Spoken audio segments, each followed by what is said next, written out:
Monica here again. I know the lighting is like really shady in this video, so excuse me, my upper light is not working again, and I have on my Cowboy Studio lights, but I have yet to kind of perfect the angling. So anyways, I'm going to do another cooking video for you guys. I'm going to do like a 2-in-1 just because I think part of the meal is just so simple that like I don't even think it really needs a video. So I'm going to show you guys how I make white barbecue sandwiches, and like I said, that is the easiest part. You just pretty much cook the chicken and you're going to mix barbecue and ranch together and you're going to put it on a sandwich, but I swear it is like the most amazing thing other than aside from the tater salad that you've eaten. Now I'm going to show you guys also how to make a potato salad, which is just probably the best potato salad ever, and I mean ever. So if you guys want to see how to do it, then keep watching. Okay, for this recipe you are going to need about 6 to 8 potatoes depending on how much you are making it for, some sour cream, some dill, some shredded cheese, cheddar cheese, whatever you like. I like to use cheddar cheese. An onion, you can use purple, white, whichever kind you prefer. I'm going to use a purple, and some cooked bacon. So I'll show you guys how I do the bacon, which is really easy, real simple. You can do this ahead of time if you know that you are going to be making this recipe. Okay, so all I've done here is take some thick bacon pieces. I've just laid them on a pan for the oven, and I'm going to cook them at 400 until they are done. You can cook it in the skillet if you want. I prefer to do it in the oven so it doesn't splatter up on me. But anyways, I have enough bacon that I think is appropriate, plus a little leftover for like, you know, breakfast and stuff. But what is appropriate for the potato salad. Okay, first things first, we're going to peel and dice up the potatoes. We're also going to dice up the onion into fairly reasonable bite-sized chunks. You don't want too much, but you don't want too little. So I'm going to go ahead and get that done, and I'll show you guys what to do next. Okay, so the potatoes are all peeled and cut up. So I just put them in a pot and covered them with water, and I just sprinkled some salt in there. So I'm going to go ahead and let them boil just as if I was making mashed potatoes. The only difference is we're not going to mash these. So when they get done, we're going to drain them off, and I will show you guys that step, but remember, do not mash them. Okay, so I have diced up the onion. I just used half of the purple onion. It was a fairly small onion, so I just used half of that. There's all the bacon, all nice and chopped up. I don't know how much of that I'm going to use. Now that it's all chopped up, I might end up using, I'm guesstimating maybe about half of it. But like I said, if you were making a bigger portion of this, then feel free to use all of it. Or if you really love bacon, throw it all in there. Go crazy with it. I also diced up the dill, which I'm fairly new to using dill, I will tell you that. So I cut up what I figured I would use. So yeah, I'll add more in later if I think it needs it, but I'm going to kind of go off of tasting it to see if it needs it or not. In case you're wondering where to find dill, I found this over where the lettuce, where the vegetables and stuff are, the lettuce and stuff like that.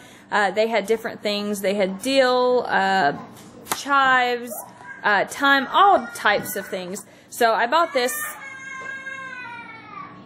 Of course I don't need the whole thing, but I'm sure I can figure out something else to use the dill for. Okay, so as far as the chicken, all I'm doing is cover them in flour and seasoning. I have a recipe on my channel for fried chicken if you'd like to know how I season my chicken. So I have my oil over here nice and ready. I just have my cast iron skillet. As usual, I take a pinch of flour. It's ready. And I'm just going to go ahead and start putting them in the skillet, just like so.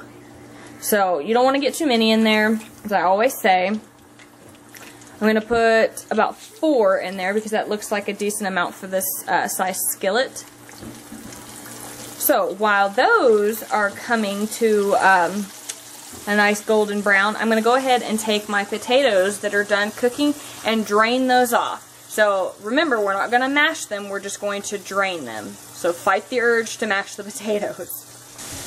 Okay, so I drained the potatoes. All I did was add a heaping tablespoon of butter in here. I'm just stirring it around, like I said before, not mashing them. So I'm just stirring it, just like so. So now I'm going to go ahead and start adding the ingredients in. So in my normal potato salad, I put Duke's mayonnaise in there. I'm not sure if I want to put any in this go around. We'll see. So we're going to go ahead and put a heaping spoonful of sour cream. Okay, so I have the sour cream in there. Now at this stage I'm going to go ahead and add the cheese and all of the little fixins right here. I'm going to try to leave about half of the bacon, but we're just going to go for it.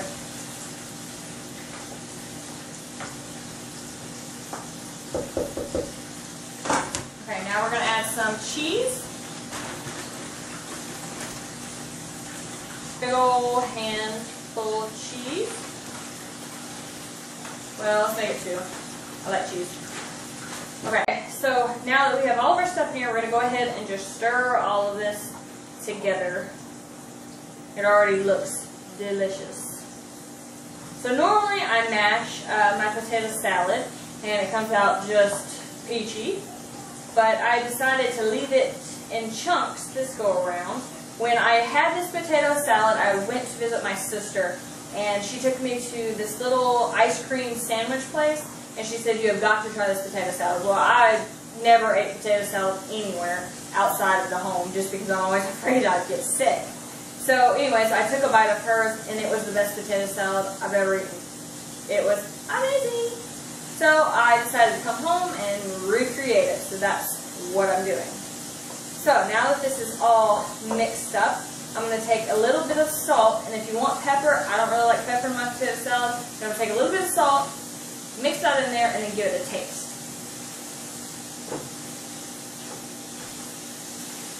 You're going to put a little bit in there, not too much.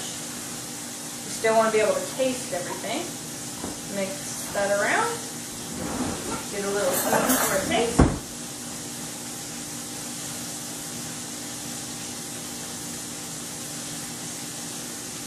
We need a little bit more sour cream.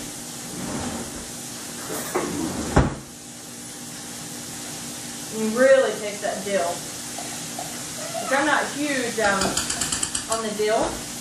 I mean, I do eat pickles, but it's usually on like a burger or something. Alright, well we're going to go ahead and get that worked in.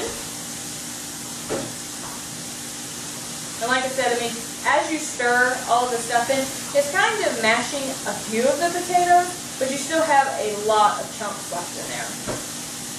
Alright, now try another little taste.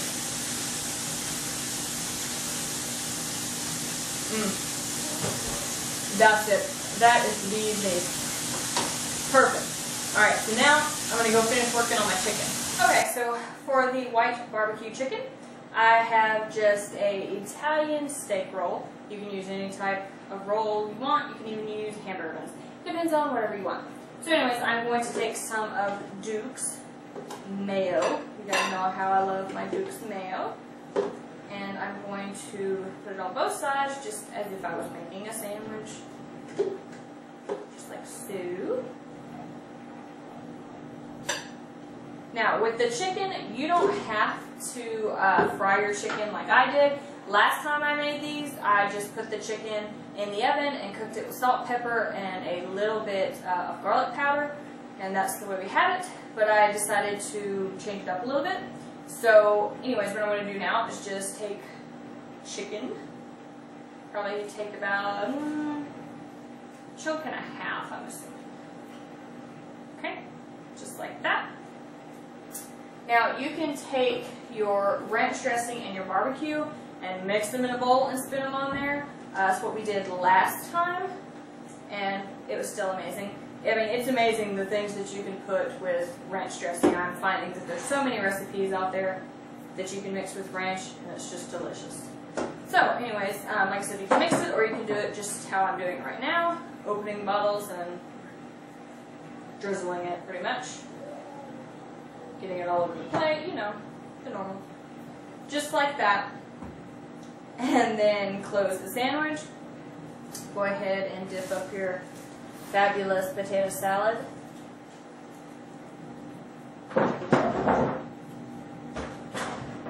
That's the kids in the background if you hear that loud noise. Alright. And there you go. That's it. Okay guys, that was it. Like I said, it was 2 recipes packed into one video, but like I said, neither one of them took very long, so I figured that it was just best to put them into one video because they were both so easy and both super delicious. That potato salad, just finished eating that. That was the bomb, the best. So you guys have got to try that one. I'm not going to say it is better than my other potato salad, but it is definitely a great twist. Definitely a great substitute, or whatever you want to call it. A little change up there. So anyways, I want to say thank you guys for watching, and thank you guys for subscribing, and I will see you guys in my next video. Bye guys!